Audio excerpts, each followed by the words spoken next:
नमस्कार। मैंने उन्हीं प्रश्नों को इस सेट में शामिल किया है जो विगत परीक्षाओं में पूछे जा चुके हैं तथा आगामी परीक्षाओं में पूछे जाने की प्रबल संभावनाएं हैं। मुझे आशा ही नहीं पूर्ण विश्वास है कि यह सेट आने वाली आगामी आरपीएफ प्रमोशन परीक्षा के लिए अति महत्वपूर्ण साबित होगा।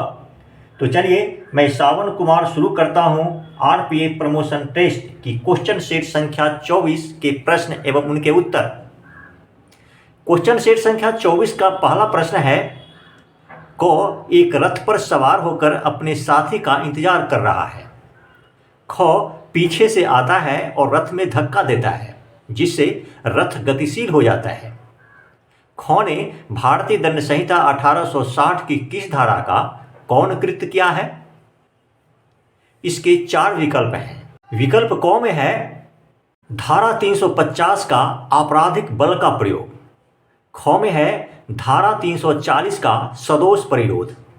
ग में है धारा 349 का बल प्रयोग तथा विकल्प घ में है धारा 339 का सदोष अवरोध। इन विकल्पों पर विचार कीजिए एवं उत्तर देने की कोशिश कीजिए। इस प्रश्न का सही उत्तर है ग, अर्थात धारा 349 का बल प्रयोग।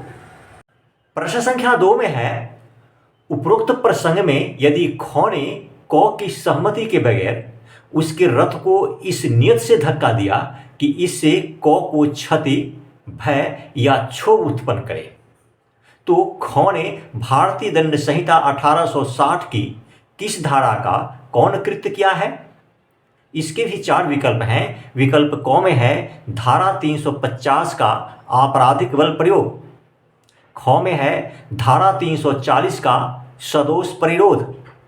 ग में है धारा 349 का बल प्रयोग तथा विकल्प घ में है धारा 339 का सदोष अवरोध। इस प्रश्न का सही उत्तर है क, अर्थात धारा 350 का आपराधिक बल प्रयोग। प्रश्न संख्या 3 में है, क पैसेंजर ट्रेन में टिकट लेकर सीट पर बैठा है। ख आता है और क को जबरदस्ती हटाकर खुद बैठ जाता है। भारतीय दंड संहिता 1860 की किस धारा का कृत्य ख ने किया है? इसके भी 4 विकल्प हैं। विकल्प क में है धारा 349, ख में है धारा 350, ग में है धारा 351 तथा विकल्प घ में है धारा 352। इस प्रश्न का सही उत्तर है ख, अर्थात धारा 350। प्रश्न संख्या 4 में है, अ एक महिला का घूंघट हटा देता है जबकि ब एक पुरुष के चेहरे पर थूक देता है। अ और ब ने कौन अपराध किया है? इसके भी 4 विकल्प हैं। विकल्प क में है आपराधिक दुष्प्रेषण का अपराध, ख में है आपराधिक लज्जा भंग का अपराध, ग में है आपराधिक शील भंग का अपराध तथा विकल्प घ में है आपराधिक बल प्रयोग का अपराध। इस प्रश्न का सही उत्तर है घ, अर्थात आपराधिक बल प्रयोग का अपराध। प्रश्न संख्या 5 में है, अ ब के चेहरे के पास घूंसा उठाकर चिल्लाता है, नक्शा बिगाड़ दूंगा। भारतीय दंड संहिता 1860 की किस धारा का कौन कृत्य अ ने किया है? इसके भी 4 विकल्प हैं। विकल्प क में है धारा 349 का बल प्रयोग, ख में है धारा 351 का हमला, ग में है धारा 350 का आपराधिक बल प्रयोग तथा विकल्प घ में है धारा 354 ख का पीछा करना।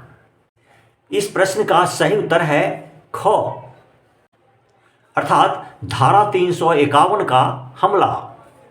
प्रश्न संख्या 6 में है, भारतीय दंड संहिता 1860 की किस धारा में महिला की लज्जा भंग करने संबंधी हमला दंडनीय है?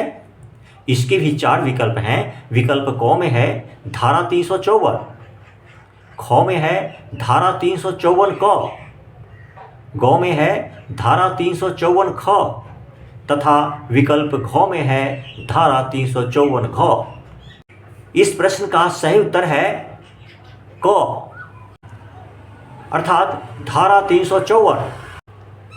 प्रश्न संख्या 7 में है, किसी स्त्री से लैंगिक स्वीकृति के लिए मांग या अनुरोध भारतीय दंड संहिता 1860 की किस धारा में दंडनीय अपराध है? इसके भी 4 विकल्प हैं। विकल्प क में है धारा 354 ख में है धारा 354 ग में है धारा 354 क तथा विकल्प घ में है धारा 354 घ। इस प्रश्न का सही उत्तर है ग, अर्थात धारा 354 क। प्रश्न संख्या 8 में है, किसी निजी कृत्य में लगी महिला को जो कोई एकटक देखेगा या उसका चित्र खींचेगा या उस चित्र को प्रसारित करेगा, उसे भारतीय दंड संहिता 1860 की किस धारा से दंडित किया जाएगा? इसके भी 4 विकल्प हैं। विकल्प क में है धारा 354 घ, ख में है धारा 354 क, ग में है धारा 354 ख तथा विकल्प घ में है धारा 354 ग। इस प्रश्न का सही उत्तर है घ, अर्थात धारा 354 ग। प्रश्न संख्या 9 में है, दर्शन रति से संबंधित धारा 354 ग को किस वर्ष संविधान संशोधन के रूप में अपराधीकरण कर दिया गया? इसके भी 4 विकल्प हैं। विकल्प क में है 2011, ख में है 2013, ग में है 2012 तथा विकल्प घ में है 2009।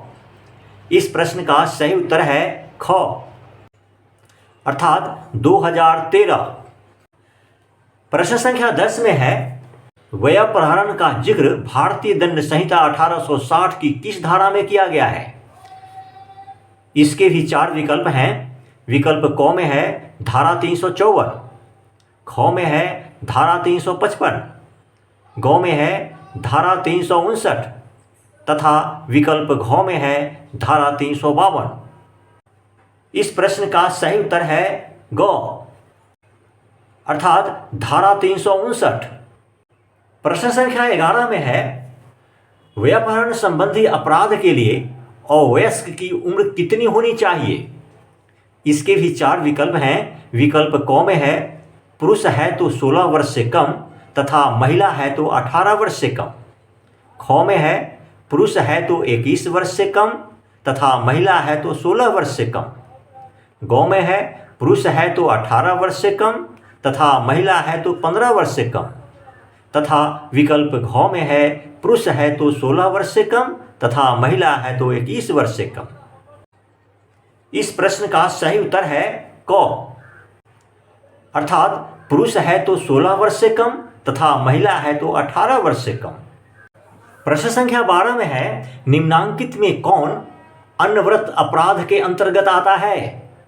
इसके भी 4 विकल्प हैं। विकल्प क में है बलात्संग, ख में है सदोष परिरोध, ग में है अपहरण तथा विकल्प घ में है हमला। इस प्रश्न का सही उत्तर है ग, अर्थात अपहरण। प्रश्न संख्या 13 में है, भारतीय दंड संहिता 1860 की धारा 363 में व्यापहरण के लिए कितने दंड का प्रावधान लिखा गया है? इसके 4 विकल्प हैं। विकल्प क में है 2 वर्ष का कारावास या जुर्माना, ख में है 3 वर्ष का कारावास और जुर्माना, ग में है 5 वर्ष का कारावास या जुर्माना तथा विकल्प घ में है 7 वर्ष का कारावास और जुर्माना। इस प्रश्न का सही उत्तर है घ, अर्थात 7 वर्ष का कारावास और जुर्माना। प्रश्न संख्या 14 में है, भारतीय दंड संहिता 1860 की किस धारा में हत्या करने के लिए अपहरण का दंड आजीवन कारावास और जुर्माना दोनों बतलाया गया है? इसके भी 4 विकल्प हैं। विकल्प क में है धारा 361, ख में है धारा 364, ग में है धारा 362 तथा विकल्प घ में है धारा 363। इस प्रश्न का सही उत्तर है ख, अर्थात धारा 364। प्रश्न संख्या 15 में है, भारतीय दंड संहिता 1860 की किस धारा में फिरौती आदि के लिए दंड, मृत्युदंड अथवा आजीवन कारावास और जुर्माना दोनों बतलाया गया है। इसके भी 4 विकल्प हैं। विकल्प क में है धारा 364 क, ख में है धारा 364, ग में है धारा 363 क तथा विकल्प घ में है धारा 363। इस प्रश्न का सही उत्तर है क, अर्थात धारा 364 क। प्रश्न संख्या 16 में है भारतीय दंड संहिता 1860 की किस धारा में बलात् संघ को परिभाषित किया गया है? इसके भी 4 विकल्प हैं। विकल्प क में है धारा 373, ख में है धारा 374, ग में है धारा 375 एवं विकल्प घ में है धारा 376।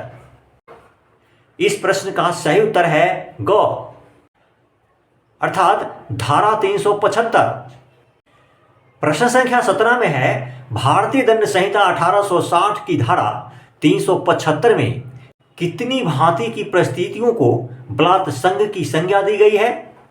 इसके भी 4 विकल्प हैं। विकल्प क में है 5, ख में है 8, ग में है 9 तथा विकल्प घ में है 6। इस प्रश्न का सही उत्तर है घ, अर्थात 6। प्रश्न संख्या 18 में है पत्नी की उम्र कितनी वर्ष से कम होने पर किसी व्यक्ति द्वारा अपनी ही पत्नी से किया गया मैथुन बलात् संघ कहलाएगा? इसके भी 4 विकल्प हैं। विकल्प क में है 15 वर्ष, ख में है 16 वर्ष, ग में है 17 वर्ष तथा विकल्प घ में है 18 वर्ष। इस प्रश्न का सही उत्तर है क, अर्थात 15 वर्ष।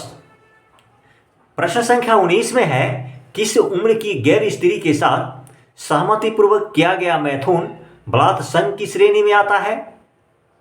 इसके भी 4 विकल्प हैं। विकल्प क में है 15 वर्ष से कम, ख में है 16 वर्ष से कम, ग में है 17 वर्ष से कम तथा विकल्प घ में है 18 वर्ष से कम।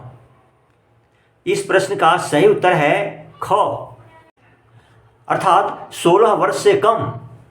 प्रश्न संख्या 20 में है किसी विधवा के साथ उसकी सहमति से किया गया यौनाचार किस श्रेणी का अपराध है? इसके भी 4 विकल्प हैं। विकल्प क में है बलात् संघ का, ख में है लज्जा भंग का, ग में है कोई अपराध नहीं तथा विकल्प घ में है जार कर्म का। इस प्रश्न का सही उत्तर है ग, अर्थात कोई अपराध नहीं। प्रश्न संख्या 21 में है भारतीय दंड संहिता 1860 की किस धारा में बलात् संघ पीड़िता की मृत्यु करने के लिए दंड मृत्युदंड है?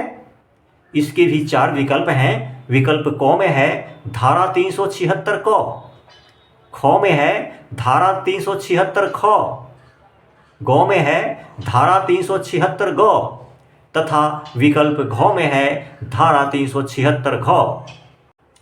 इस प्रश्न का सही उत्तर है क, अर्थात धारा 376 क। प्रश्न संख्या 22 में है भारतीय दंड संहिता 1860 की किस धारा में सामूहिक बलात् संघ करने का दंड 20 वर्ष से कम नहीं जो आजीवन कारावास तक की हो सकेगी लिखा गया है?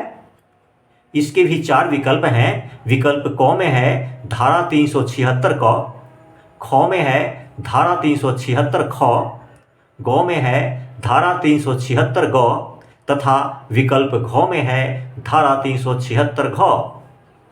इस प्रश्न का सही उत्तर है घ, अर्थात धारा 376 घ। इसी के साथ क्वेश्चन सेट संख्या 24 समाप्त करता हूं। क्वेश्चन सेट संख्या 25 के साथ बहुत जल्द ही उपस्थित होने वाला हूं। धन्यवाद।